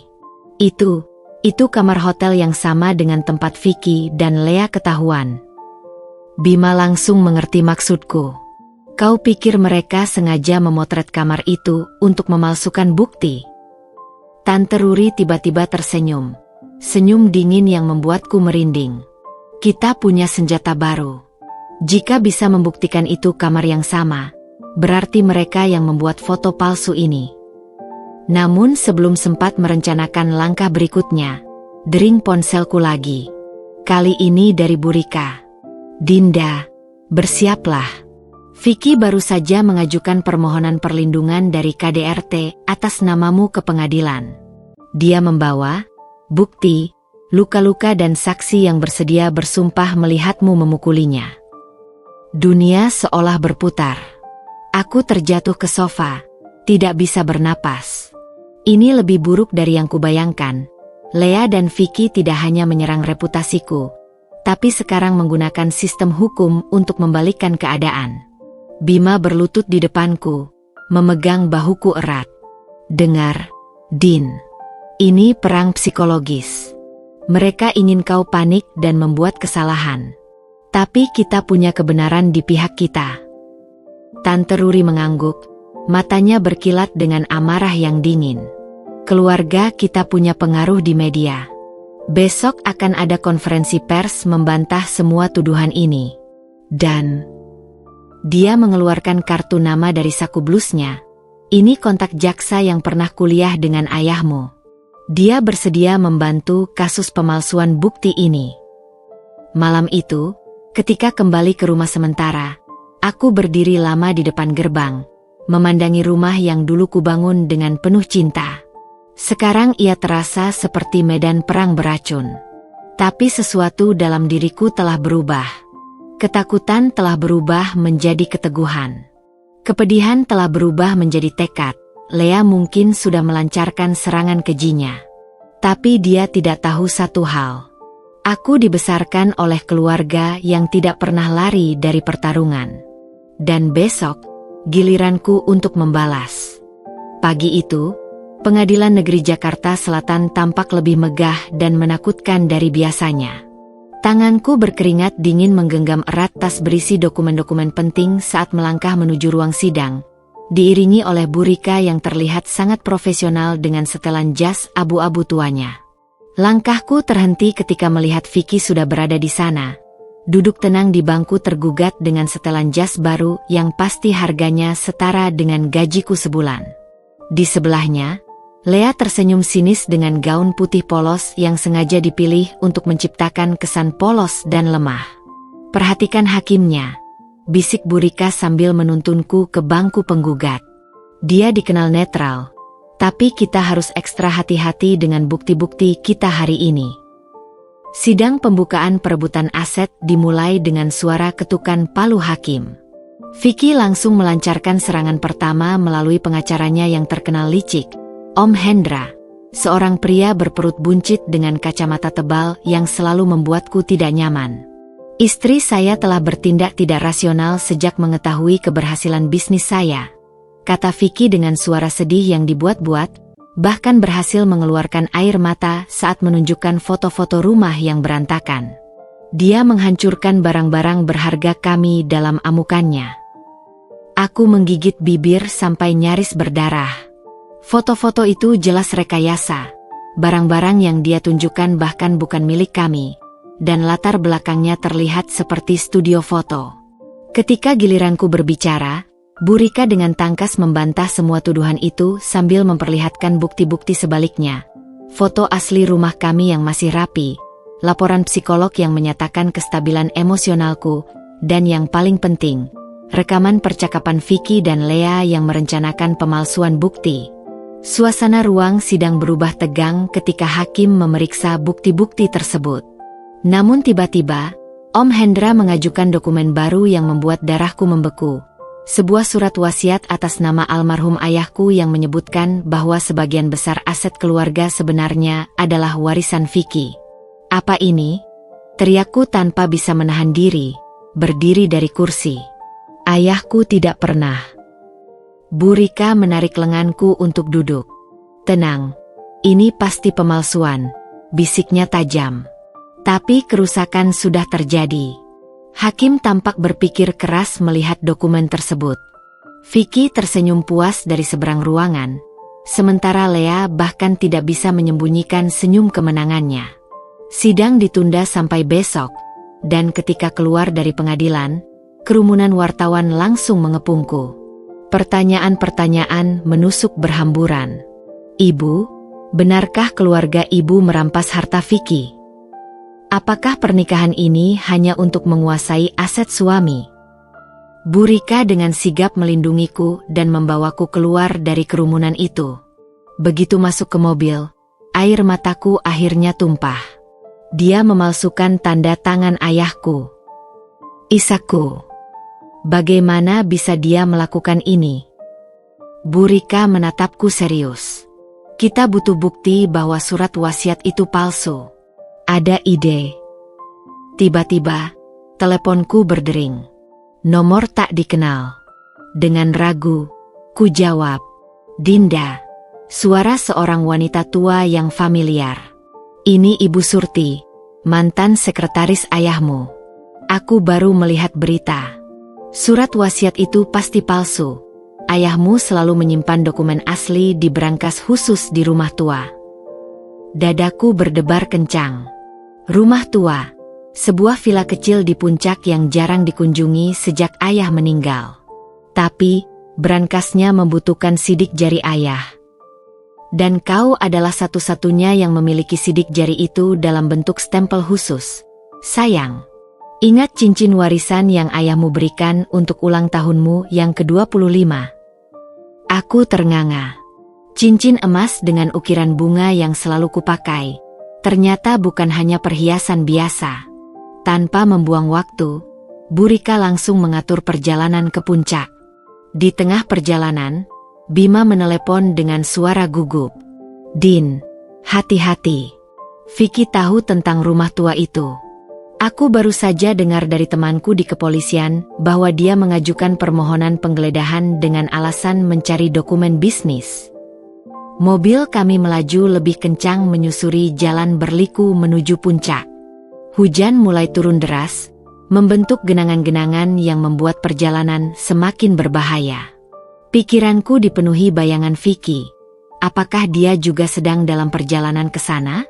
Apakah kami akan bertemu? Dan yang paling penting, apakah bukti yang kita butuhkan masih ada? Ketika akhirnya tiba di villa tua yang sudah mulai lapuk, Jantungku berdegup kencang. Rumah ini menyimpan begitu banyak kenangan masa kecil, tapi sekarang terasa seperti medan pertempuran terakhir. Dengan kunci berkarat yang nyaris patah, kubuka pintu depan yang sudah lama tidak tersentuh. Bau apek dan debu langsung memenuhi hidung. "Kita harus cepat," desak Bu Rika sambil menyalakan senter ponselnya. "Di mana biasanya brankas itu?" Aku mengarahkan mereka ke ruang belajar ayah di lantai 2, ruangan yang dulu selalu terkunci rapat. Begitu masuk, sebuah lukisan besar ayahku tergantung di dinding seolah menyambut kami. Di balik lukisan itu, terdapat brankas kecil yang sudah berdebu. Dengan jari gemetar, kuputar cincin warisanku dan menekannya kuat-kuat pada sensor sidik jari. 1 detik, 2 detik. Brankas itu berbunyi klik, lalu terbuka perlahan. Di dalamnya, terdapat beberapa dokumen berdebu, dan sebuah amplop coklat bertuliskan, "Untuk Dinda, jika suatu hari kau membutuhkan kebenaran." Tanganku gemetar membukanya. Isinya membuat kami semua terpana. Surat wasiat asli ayahku, yang dengan jelas menyatakan semua aset adalah hakku semata. Foto-foto Vicky sedang bertemu dengan penjahat terkenal tahun lalu. Dan yang paling mengejutkan, sebuah surat dari ayah yang memperingatkan tentang kecurigaannya pada Vicky. "Anakku, jika kau membaca ini, berarti naluriku benar. Vicky bukanlah pria yang kau kira. Dia mendekatimu hanya untuk menguasai warisan kita. Maafkan ayah yang tidak bisa melindungimu lebih lama." Air mata mengalir deras di wajahku membaca surat itu. Ayahku sudah tahu. Dia sudah mencoba memperingatkanku. Tapi aku terlalu buta oleh cinta. Bu Rika segera memotret semua dokumen itu dengan ponselnya. Ini lebih dari cukup untuk menghancurkan Vicky di pengadilan besok. Tidak hanya kasus perceraian, tapi juga pemalsuan dokumen dan kemungkinan konspirasi kejahatan. Tiba-tiba, suara mobil mendekat dari luar membuat kami semua tegang. Bima mengintip dari jendela. "Polisi." Dan itu mobil Vicky. Kami harus memilih, melawan atau kabur. Dengan dokumen berharga ini, kami tidak bisa mengambil risiko. "Pintu belakang," teriak Bima. Aku kenal jalan setapak di hutan belakang. "Cepat." Dengan dokumen-dokumen berharga erat dalam genggaman, kami menyelinap keluar tepat ketika suara benturan terdengar dari pintu depan. Lari kami di tengah hujan deras dan gelapnya malam terasa seperti adegan film. Napas tersengal, kaki tergelincir di lumpur, tapi tekad yang membara untuk membawa kebenaran ini ke pengadilan besok. Vicky mungkin berpikir dia sudah menang. Tapi dia lupa satu hal. Warisan terbesar ayahku bukanlah harta, melainkan persiapan untuk menghadapi pengkhianatan seperti ini. Dan besok, di hadapan hakim dan hukum, kebenaran akhirnya akan terungkap. Hari itu, langit Jakarta terlihat kelabu, seolah mencerminkan suasana hatiku yang berdebar-debar menanti sidang pertama yang akan menentukan nasib pernikahanku. Gedung pengadilan yang megah terasa lebih menyeramkan dari biasanya, dengan lorong-lorong panjang yang seakan berujung pada takdir yang tak bisa kuhindari. Aku melangkah pasti di samping Bu Rika, mengenakan setelan jas hitam sederhana yang sengaja kupilih untuk menampilkan kesan tegas dan profesional. Tanganku menggenggam erat tas berisi dokumen-dokumen dari brankas rahasia ayah, senjata pamungkas yang akan kugunakan untuk melawan kebohongan Vicky. Begitu masuk ke ruang sidang, suasana langsung terasa mencekam. Vicky sudah duduk di bangku tergugat dengan wajah penuh percaya diri, dikelilingi oleh tim pengacara berpengalaman yang sengaja dihadirkannya untuk mengintimidasi. Lea duduk di bangku penonton dengan gaun putih polos, sengaja berpura-pura lemah dengan sapu tangan di tangan, adegan yang membuat perutku mual. Namun, yang paling mengejutkan adalah kehadiran beberapa anggota keluarga besar yang selama ini memihak Vicky, duduk berjejer di belakangnya dengan wajah-wajah penuh penghakiman.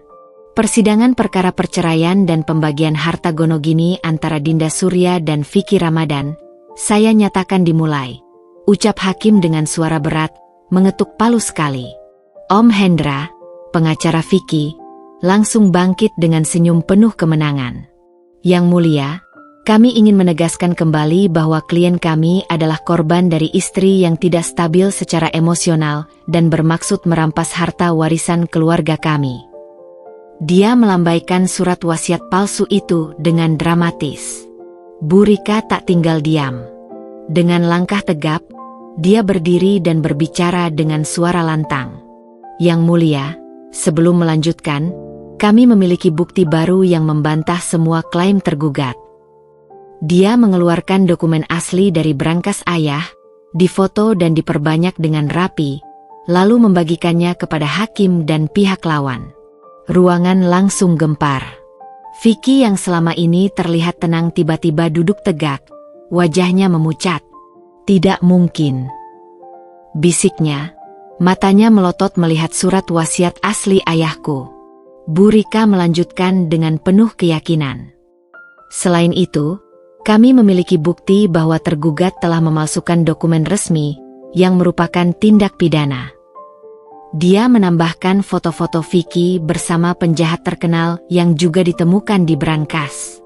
Dan yang lebih serius, terdapat indikasi kuat bahwa tergugat terlibat dalam skema investasi bodong yang merugikan banyak pihak, termasuk beberapa anggota keluarga sendiri.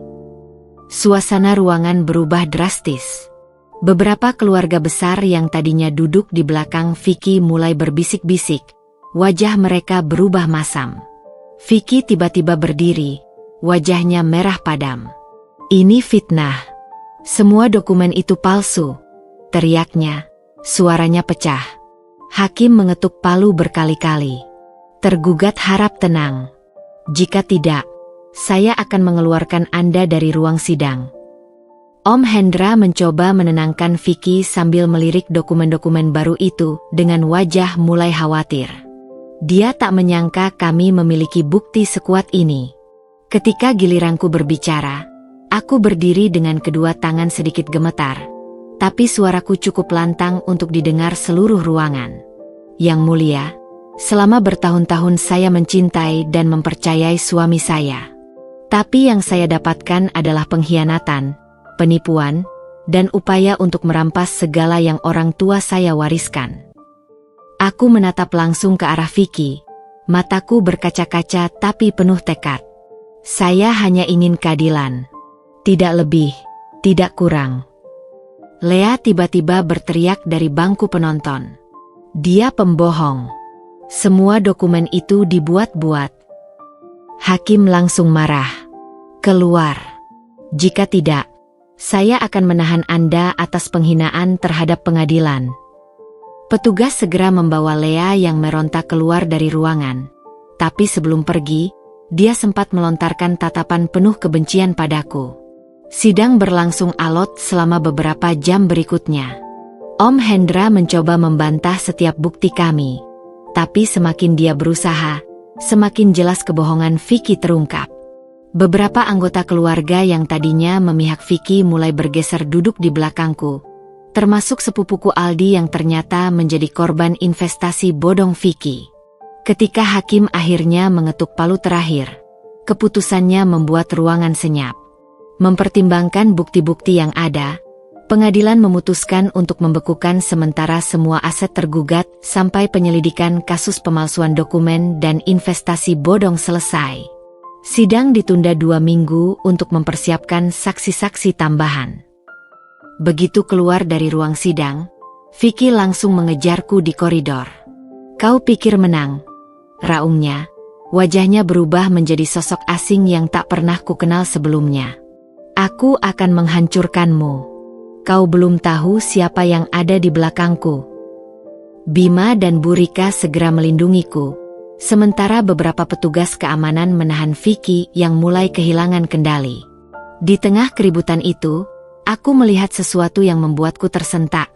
Seorang pria tinggi berpakaian necis berdiri di ujung koridor, mengamati keributan ini dengan senyum tipis. Ketika mataku bertemu dengannya, dia mengangguk pelan lalu berbalik pergi. Ada sesuatu tentang pria itu yang membuat darahku membeku, seolah dia adalah dalang di balik semua ini. Bu Rika menarik lenganku. Kita harus pergi. Vicky semakin tidak stabil. Tapi pikiranku masih tertuju pada pria misterius itu. Siapa dia? Apa hubungannya dengan Vicky? Dan yang paling penting, apakah pertarungan ini lebih besar dari yang kuduga? Ketika kami sampai di mobil, Bima baru berbisik. Aku kenal wajah itu. Dia pengusaha besar yang pernah bermasalah dengan ayah dulu. Jika dia terlibat, berarti Vicky mungkin hanya pion dalam permainan yang lebih besar. Malam itu, di keheningan kamar tidur sementara di rumah Tante Ruri, aku memandangi dokumen-dokumen dari berangkas ayah dengan perasaan campur aduk. Di balik semua pengkhianatan Vicky, ternyata tersembunyi konspirasi yang lebih dalam. Satu yang mungkin berakar dari masa lalu ayahku. Telepon berdering. Nomor tak dikenal lagi. Dengan ragu, ku jawab. Selamat atas kemenangan kecilmu hari ini. Suara laki-laki yang dingin dan asing. Tapi permainan belum berakhir. Ayahmu dulu juga berpikir bisa menang. Sebelum sempat kutanya siapa dia, telepon sudah mati. Di luar jendela, petir menyambar-nyambar di langit Jakarta. Aku merasakan satu hal dengan yakin. Ini bukan lagi sekadar perceraian. Ini adalah pertarungan hidup dan mati. Dan entah bagaimana, aku tahu ayahku sedang menyaksikan dari suatu tempat, menunggu untuk melihat apakah putrinya cukup kuat untuk menyelesaikan pertarungan yang dulu dia mulai. Pagi itu, langit Jakarta masih gelap meski jam sudah menunjukkan pukul 6. Aku duduk di balkon rumah Tante Ruri, memandangi kota yang perlahan mulai terbangun sambil menyesap kopi pahit yang tak mampu mengusir lelah di tulang-tulangku. 2 minggu sejak sidang pertama terasa seperti 2 tahun. Setiap hari diisi dengan pertemuan dengan pengacara, detektif, bahkan penyidik kejaksaan yang mulai menyelidiki kasus investasi bodong Vicky. Tanganku menggenggam erat koran pagi yang baru saja diantarkan. Di halaman depan, terpampang foto Vicky yang sedang berusaha menutupi wajahnya dari blitzkrieg kamera wartawan, dengan headline besar, pengusaha tersangka investasi bodong dan pemalsuan dokumen, korban capai puluhan miliar.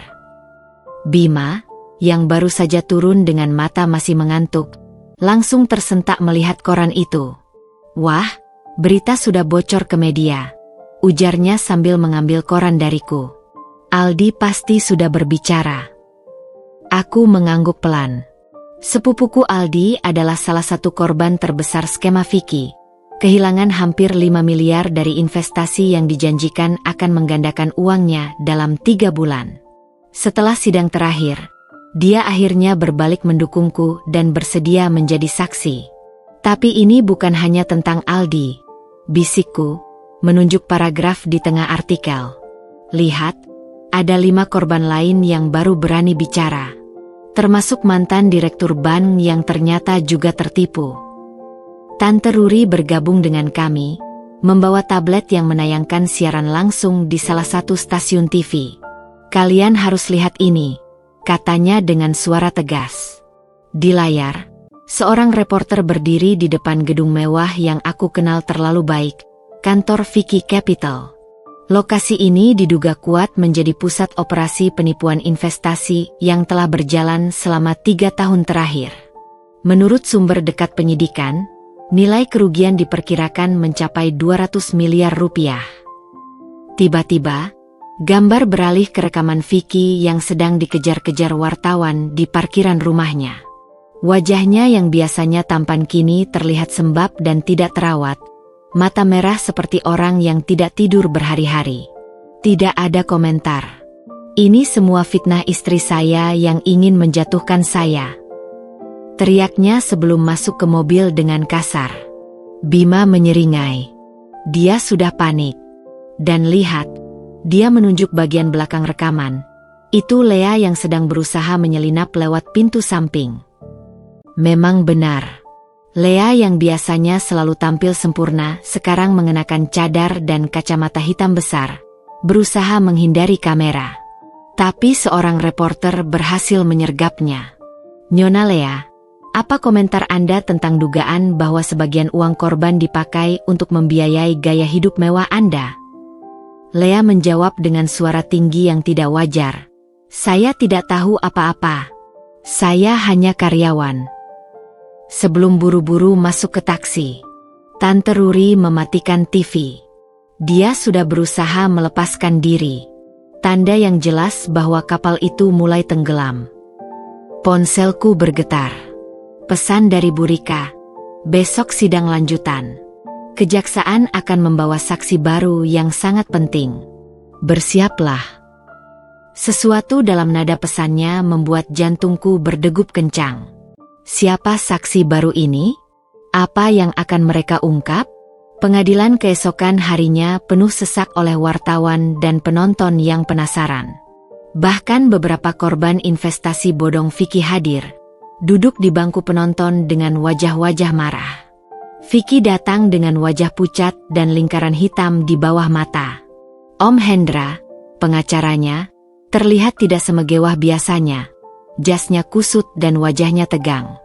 Mereka tahu ini akan menjadi pertempuran sulit. Hakim membuka sidang, dan jaksa penuntut segera berdiri. Yang mulia, kami menghadirkan saksi kunci baru, Bapak Agung Susanto, mantan bendahara Vicky Capital. Vicky langsung tersentak di kursinya. Dia pembohong. Tidak bisa dipercaya. Hakim mengetuk palu. Tergugat harap tenang. Agung, pria kurus dengan kacamata tebal, maju dengan langkah gugup. Suaranya gemetar saat mulai bersaksi. Saya ingin mengaku, selama ini saya dipaksa Vicky untuk memalsukan laporan keuangan. Semua imbal hasil yang diberikan kepada investor awal adalah uang dari investor baru, skema Ponzi klasik. Ruangan gempar. Beberapa korban mulai berteriak memaki Vicky, sampai petugas harus menenangkan mereka. Agung melanjutkan, tapi yang paling parah, ada uang yang dialirkan ke rekening offshore di Singapura. Atas nama, dia ragu, lalu menarik napas dalam-dalam. Atas nama Lea Agustina. Lea yang duduk di bangku penonton langsung menjerit. Dia berbohong. Aku tidak tahu apa-apa. Tapi Agung sudah mengeluarkan dokumen, laporan transfer bank yang jelas menunjukkan nama Lea sebagai penerima dana besar di rekening luar negeri. Bu Rika segera menambahkan, Yang mulia, ini membuktikan bahwa Lea bukan hanya karyawan, seperti klaimnya, tapi penerima manfaat dari kejahatan ini. Vicky berdiri, wajahnya merah padam. Ini konspirasi. Mereka semua bersekongkol. Tiba-tiba, pintu belakang ruang sidang terbuka. 2 orang polisi masuk dengan resmi. Vicky Ramadan, Anda ditahan atas dugaan penipuan, pencucian uang, dan pemalsuan dokumen. Suasana menjadi kacau. Wartawan berhamburan mengambil foto. Sementara Lea berusaha melarikan diri tapi dicegat oleh petugas. Aku hanya bisa duduk diam, menyaksikan suamiku, orang yang pernah kucintai, diborgol dan dibawa pergi. Rasanya aneh, tidak ada rasa bangga atau kemenangan, hanya kehampaan yang dalam. Ketika pandanganku berpindah ke Lea yang sedang histeris, tiba-tiba mataku tertuju pada pria tinggi yang dulu kulihat di koridor pengadilan. Dia berdiri di pintu belakang, memandangi keributan ini dengan senyum puas. Sebelum sempat bereaksi, dia sudah menghilang, meninggalkan lebih banyak pertanyaan daripada jawaban. Saat kami keluar dari pengadilan, Bu Rika memegang bahuku. Ini kemenangan besar, tapi belum selesai. Masih ada sidang perceraian dan pembagian aset. Aku mengangguk, memandangi kerumunan wartawan yang berteriak-teriak meminta komentar. Tiba-tiba, aku menyadari sesuatu yang penting. Ini bukan lagi tentang dendam. Ini tentang kebenaran yang akhirnya terungkap. Dan untuk pertama kalinya sejak semua ini dimulai, aku bisa bernapas lega, mengetahui bahwa keadilan, meski terlambat, akhirnya datang juga. Tapi di sudut hati kecilku, masih ada pertanyaan yang mengganjal. Siapa pria misterius itu? Dan mengapa dia begitu tertarik dengan kejatuhan Vicky? Mungkin jawabannya akan membawaku pada pertarungan baru. Tapi untuk sekarang, aku hanya ingin menikmati kemenangan kecil ini. Sebagai Dinda yang akhirnya bangkit dari puing-puing pengkhianatan. 6 bulan telah berlalu sejak Vicky diborgol di ruang sidang dan Lea melarikan diri ke luar negeri, menghindari jerat hukum yang mulai mengancamnya. Hari ini, aku berdiri di depan cermin di apartemen baruku. Sebuah ruang kecil yang sederhana tapi sepenuhnya milikku, mengamati pantulan perempuan di balik kaca yang sudah tidak lagi kupahami. Rambutku yang dulu selalu rapi sekarang dipotong sebahu, berantakan seperti hidupku yang baru saja melewati badai. Mataku yang dulu penuh keraguan sekarang memancarkan ketegasan yang bahkan membuatku sendiri terkejut. Ponsel di atas meja berdenting. Pesan dari Bu Rika. Putusan akhir sudah keluar. Semua aset dibekukan untuk korban investasi bodong, kecuali properti pribadimu yang berhasil kita selamatkan. Vicky divonis 7 tahun penjara. Aku menatap pesan itu lama sekali. 7 tahun. Waktu yang cukup panjang untuk merenungkan semua pengkhianatan, tapi mungkin terlalu singkat bagi para korban yang kehilangan miliaran rupiah. Tapi setidaknya, keadilan telah berbicara. Pesan lain masuk, kali ini dari Bima. Kamu lihat berita? Lea tertangkap di Bali mencoba kabur ke Australia dengan paspor palsu. Dia melampirkan link berita yang memperlihatkan foto Lea dengan wajah tanpa makeup, mata merah bengkak, jauh dari sosok glamor yang dulu selalu menyombongkan tas-tas mewahnya di media sosial. Aku tidak merasa puas melihatnya menderita. Hanya ada rasa kosong, seperti menyaksikan akhir dari sebuah drama panjang yang seharusnya tidak pernah kualami. Denting ketiga berasal dari Tante Ruri. Rapat keluarga besar hari Minggu. Ada yang ingin kita diskusikan tentang bisnis almarhum ayahmu. Aku menghela napas. Selama ini aku menghindari pembicaraan tentang warisan ayah, tentang perusahaan keluarga yang dulu menjadi awal malapetakaku. Tapi mungkin sekarang saatnya aku berdiri tegak, mengambil alih apa yang seharusnya menjadi tanggung jawabku. Sore itu, aku memutuskan mengunjungi satu tempat terakhir yang selama ini kuhindari, penjara tempat Vicky ditahan. Aku tidak tahu apa yang mendorongku ke sana, mungkin hanya untuk menutup semua ini dengan benar, atau sekadar memastikan bahwa dia benar-benar ada di balik jeruji besi. Ketika Vicky muncul di ruang kunjungan, aku nyaris tidak mengenalinya. Rambutnya yang dulu selalu rapi sekarang acak-acakan, wajahnya lebih tua dari usianya, dan matanya, matanya yang dulu selalu bersinar dengan pesona, kini kosong dan lesu. Dinda, ucapnya pelan, suaranya serak seperti orang yang sudah lama tidak berbicara. Aku tidak menyangka kau akan datang. Aku duduk di seberangnya, memandanginya tanpa amarah, tanpa dendam, hanya rasa ingin tahu yang dalam. Aku hanya ingin tahu satu hal, Vicky. Apakah selama ini ada cinta, setidaknya sedikit, di antara semua kebohongan itu? Dia menunduk, jemarinya yang kini kotor dan berkuku panjang mengetuk-ngetuk meja. Awalnya iya, tapi kemudian uang, godaan, semua itu lebih kuat. Dan pria itu? Yang selalu mengawasi kita di pengadilan. Vicky mengangkat wajah, matanya tiba-tiba penuh ketakutan. Jangan cari tahu tentang dia, Dinda. Itu satu-satunya nasihat jujur yang akan kuberikan padamu. Kami diam cukup lama, sampai petugas memberi tanda waktu kunjungan habis. Saat berdiri untuk pergi, Vicky tiba-tiba berkata lagi, "Aku minta maaf untuk semuanya." Aku tidak menjawab. Kata-kata itu sudah tidak berarti lagi. Meninggalkan penjara, udara sore terasa segar di wajahku. Aku berdiri sebentar, memandangi langit jingga yang mulai berubah warna, merasakan sesuatu yang aneh, bebas. Benar-benar bebas.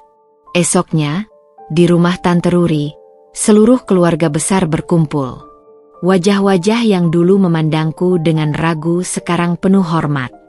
Bahkan sepupuku Aldi yang kehilangan banyak uang datang dengan anggukan penuh pengakuan. "Dinda, ujar Tante Ruri dengan suara tegas. Kita semua setuju bahwa perusahaan ayahmu harus dihidupkan kembali. Dan kau adalah satu-satunya orang yang pantas memimpinnya sekarang. Aku memandangi foto ayah di dinding. Senyumnya yang hangat, matanya yang bijak. Tiba-tiba aku mengerti mengapa ayah menyimpan semua dokumen itu. Mengapa dia memberikanku cincin dengan sidik jari. Dia tahu suatu hari nanti aku akan membutuhkannya. Bukan hanya untuk melawan Vicky, tapi untuk menemukan jalan pulang kepada diriku sendiri. Aku terima, jawabku. Suara tegas menggema di ruangan. Malam itu, ketika semua orang sudah pulang, aku berdiri di balkon Tante Ruri memandangi bintang-bintang. Ponselku berdering. Sebuah email dari pihak kepolisian tentang penyelidikan kasus Vicky. Di lampirannya, ada satu foto yang membuat nafasku tercekat. Pria tinggi misterius itu berdiri di belakang Vicky di suatu acara, dengan senyum yang membuat bulu kuduku berdiri. Di bawah foto itu tertulis, Darmawan Gunarto, mantan partner bisnis almarhum ayahmu. Saat ini menjadi tersangka beberapa kasus kejahatan korporasi. Aku menutup laptop perlahan. Mungkin suatu hari nanti aku akan mengejar kebenaran itu, menyelesaikan apa yang ayahku mulai. Tapi bukan hari ini. Hari ini, untuk pertama kalinya dalam waktu yang sangat lama, aku hanya ingin menjadi Dinda, perempuan yang selamat dari badai, yang akhirnya menemukan kekuatannya sendiri. Dan ceritaku yang sebenarnya baru saja dimulai.